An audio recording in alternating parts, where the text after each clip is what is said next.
બનાસકાંઠાના ડીસા ખાતે યોજાયેલા આભાર દર્શન કાર્યક્રમ દરમિયાન કોંગ્રેસના નેતા ગુલાબસિંહ રાજપૂતે પક્ષની આંતરિક સ્થિતિ અંગે મોટું નિવેદન આપતા રાજકીય વર્તુળોમાં ચર્ચા જગાવી છે।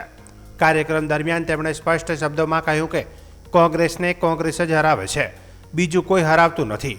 તેમણે વધુમાં જણાવ્યું કે કોંગ્રેસને બહારની કોઈ શક્તિ નહીં, પરંતુ પક્ષની અંદરની જૂથબાજી અને અસંતોષ જ સૌથી વધુ નુકસાન પહોંચાડે છે। ગુલાબસિંહ રાજપૂતે ટિકિટ વિતરણ પ્રક્રિયા અંગે પણ ટિપ્પણી કરતા કહ્યું કે છેલ્લી ઘડી સુધી ટિકિટની રાહ જોવામાં આવે છે, છેલ્લી ક્ષણ સુધી લોબિંગ કરવામાં આવે છે। ટિકિટ મળે તો ઠીક, ન મળે તો પછી હરાવવાનું કામ શરૂ થઈ જાય છે। તેમણે બનાસકાંઠાના રાજકીય ઇતિહાસનો ઉલ્લેખ કરતા કહ્યું કે બનાસકાંઠામાં કોંગ્રેસને જ્યારે પણ નુકસાન થયું છે ત્યારે કોંગ્રેસના જ લોકોએ કર્યું છે, બહારના લોકો આવીને કંઈ કરતા નથી। તેમના નિવેદનથી કોંગ્રેસની આંતરિક ગૂંચવણ અને જૂથવાદ સામે ખુલ્લી સ્વીકારોક્તિ તરીકે જોવામાં આવી રહી છે।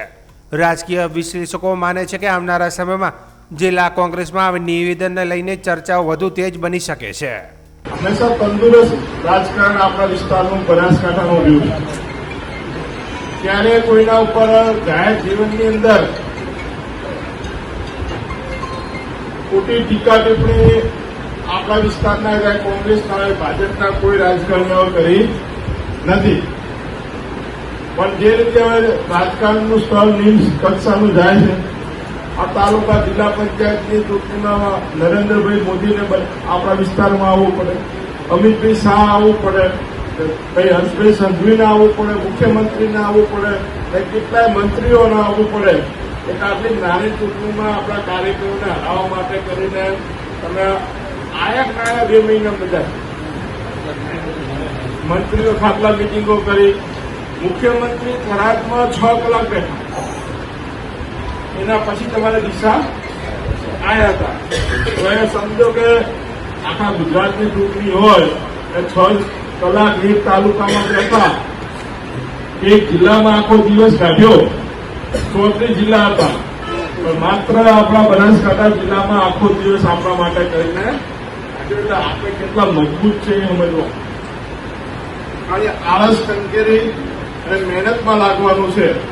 અને આજથી શરૂઆત કરો કે હવે 500 દિવસ રહ્યા છે વિધાનસભાની ચૂંટણી, અને આ 500 દિવસ દરેક કાર્યકર્તા, દરેક આગેવાન, હું પોતે વિધાનસભાની ચૂંટણી લડું છું, એવી રીતે મહેનત કરીએ તો પરિણામ આપણા સુધી આપણને વાર લાગવાની નથી।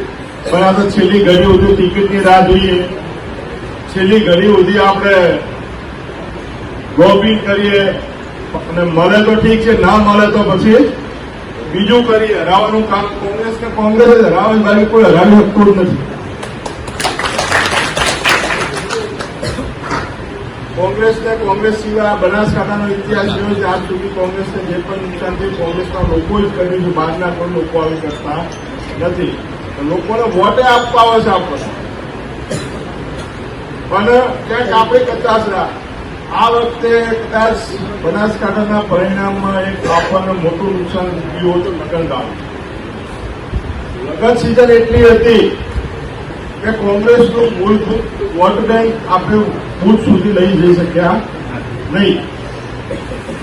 તમારે ડીસામાં દલિત સમાજના સમૂહ લગ્ન હતા, તો કેટલાય ગામડાઓમાં એનો ફરક પડ્યો, છેકમાં લાખાઈ સુધી એનો ફરક પડ્યો। એવી રીતે દરેક સમાજ